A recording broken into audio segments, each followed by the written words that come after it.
Hello, this is Rebecca, and I am going to be doing a tonal chart of these Faber Castell 9000 art pencils. I have used a couple of these before, but I've never used the full range. I only got these because I lost my slowly built up over years set of graphite pencils and everything in between, so I'm a wee bit gutted, so I had to go and buy a set. It's cheaper than going to get all the individual bits. So I've got here the box, which I'll unbox in true YouTube fashion for you. I've got a scrap of hot pressed watercolour paper, so this is very smooth on one side, a bit rough on the other. I'm going to go for the rough side for this just because I'm quite interested to see how it lays down. I also have a Faber Castell eraser pencil. I've had this one for quite a while. You can make it as sharp as you like. I don't like it super sharp, but the only reason I'm going to use this is because I want to see how well it lifts off the paper once it's been down, so that I get an idea if I'm going to use this, and maybe I've been drawing a portrait and I want to lift some graphite off of some hair to get some fine detail. I want to know which of these will react best to that. I mean, I'm sure there's a scientific way to do this. This is just how I'm going to do it because it's for me, so I don't really care if there's a better... Well, actually, I do care if there's a better way to do it. If there's a better way to do it, feel free to let me know. But for just now, I'm going to do the way I think would work for me. Okay, so inside this tin, we have quite a pretty wee tin. I'm probably not going to keep it longer term because I like my pencils in pencil cases. I find it a bit easier to use that way. It comes with a nice little leaflet. Advertising lots of other Faber Castell products to me, most of which I won't use. I have used the jumbos before. I don't particularly rate them. They're just a chubby version of a normal one. Graphite I've never used in their range. I've used Derwent's graphite, but not Faber Castell's, but I do like their other ones, so I assume they'll be good. Graphite aquarels I've used a few times. I had some in that lovely pencil case that I lost, and I love these, especially for putting down outlines of watercolour pictures that I'm drawing, because they basically melt away, and it saves you having to go over bits with an eraser every now and then to get rid of any lines that aren't going to be covered by paint.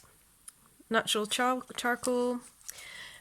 I've not used one of that, but it's something I've used many times, as with pressed charcoal, but I've never used Faber Castell's, so I can't comment. Pit pastels. Same again.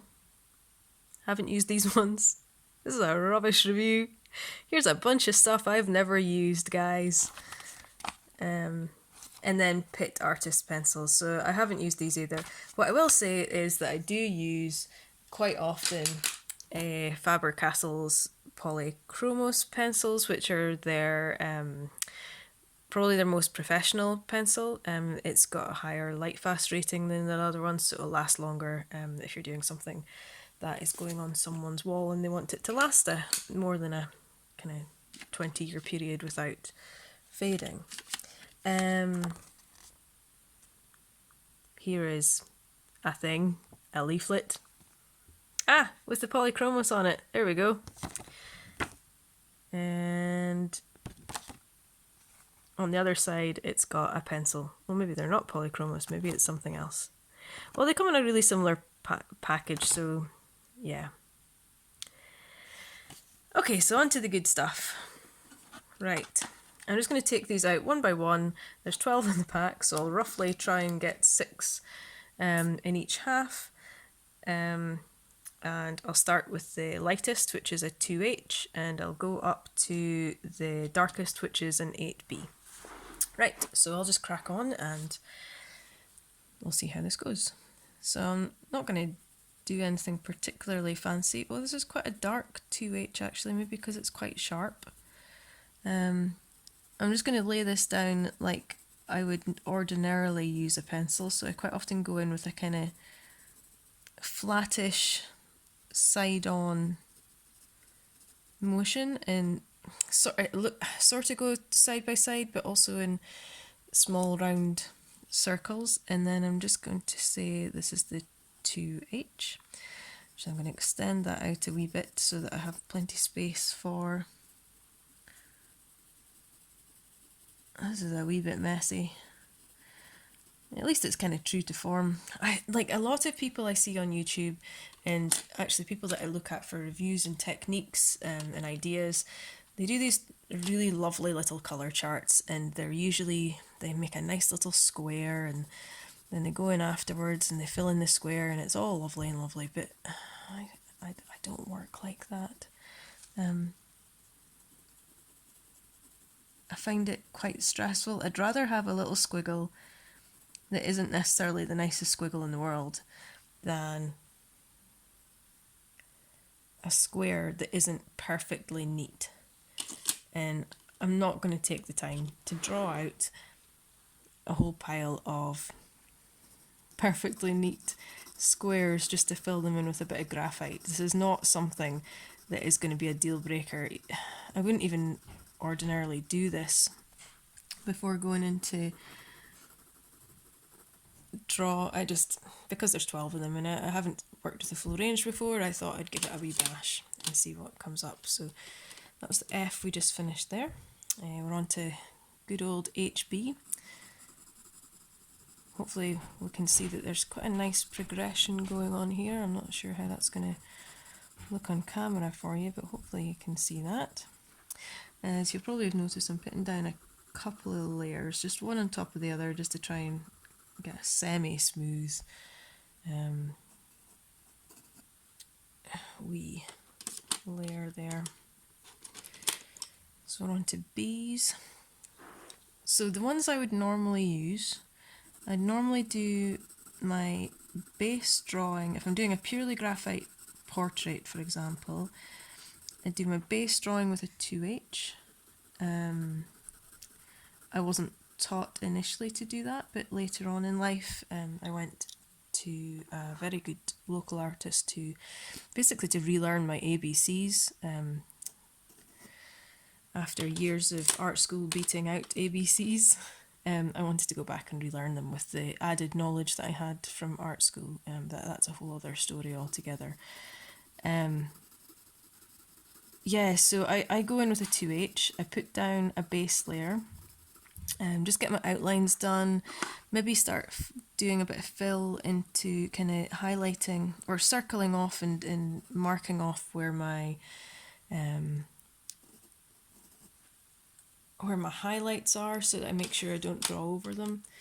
And then I start looking for my darkest areas, which I'd normally go in with a 2B. I don't generally, if I'm starting off with 2H, I would normally have my darkest darks as a 2B.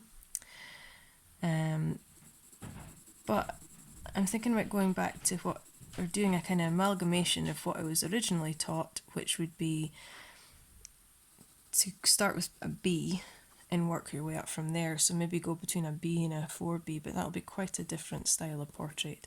More recently I've been doing young kids, and so like my daughter, some friends' kids, things like that. So a darker pencil doesn't really work for them. They've got really smooth skin. You don't want a rough sort of lay down there. And as you can see here, these are, like, as we're getting onto the 4B here, they're quite rough. It's not a kid's skin. And you can, keep going in and in at them until they're sorted and smooth. But that's an awful lot of layers. And I like to keep my layers quite light with kids' portraits as well. I like to go in with lots and lots of light layers rather than just, bash on with the heavy layers. So, yeah, but I think I've done kids for a while. I think it's maybe worth trying something else. Something that lends itself to a darker, rougher texture.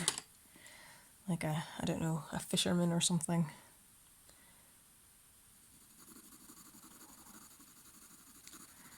Or maybe my husband's beardy face. That might be a thing. Okay, so we've only got 2 left now.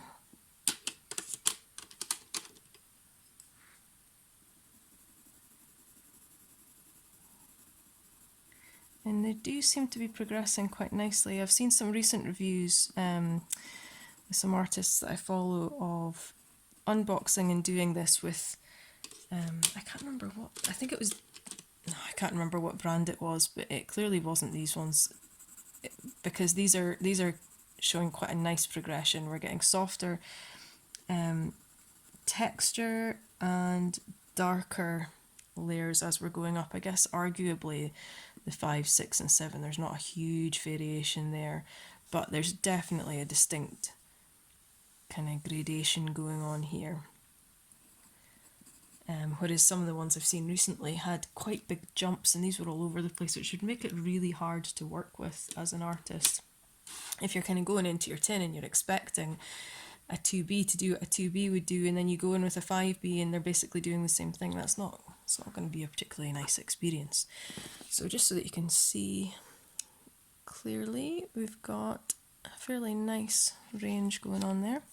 So I'm just going to go in with my eraser and just lift off wee sections. Just going to do a line in the middle. Just make sure I clean it every now and then so that it's not just transferring pencil around. And I'm just keen to see how white the underneath is. Is it lifting in the way I would expect?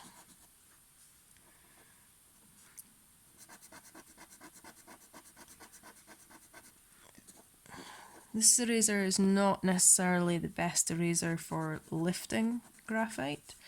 I had a fantastic, I think it was a mono eraser. It was almost like a mechanical eraser. You clicked it out to get more out, and it was kind of square edged. Again, in that pencil case that has disappeared, and I will eventually find one day, hopefully. And it was fantastic for it. You couldn't lift it off any better if you wanted to, or if you tried. This one isn't necessarily about that, but you will just get a nice bit of lifting, and I do use this one quite often for things like I was mentioning. Oh, I've gone in white graphite over itself. I should have gone off to the side, but I didn't. So yeah, well done, Rebecca. Classic error. Let's just go back in there again a little bit. Okay, so that's quite an interesting one. So I can see that if I'm ever using this particular eraser, these are the kind of experiences I'm going to get. So I've got a fair wee bit of graphite still on there. I think if I was using these, I might use a different eraser, unless I'm going with the lower ones, or unless I want to, that's the effect I'm going for, because, you know, it's quite nice in some areas too. Okay, so that's me. I think that's it. I've done what I planned to do, and I hope you enjoyed this. And yeah, bye.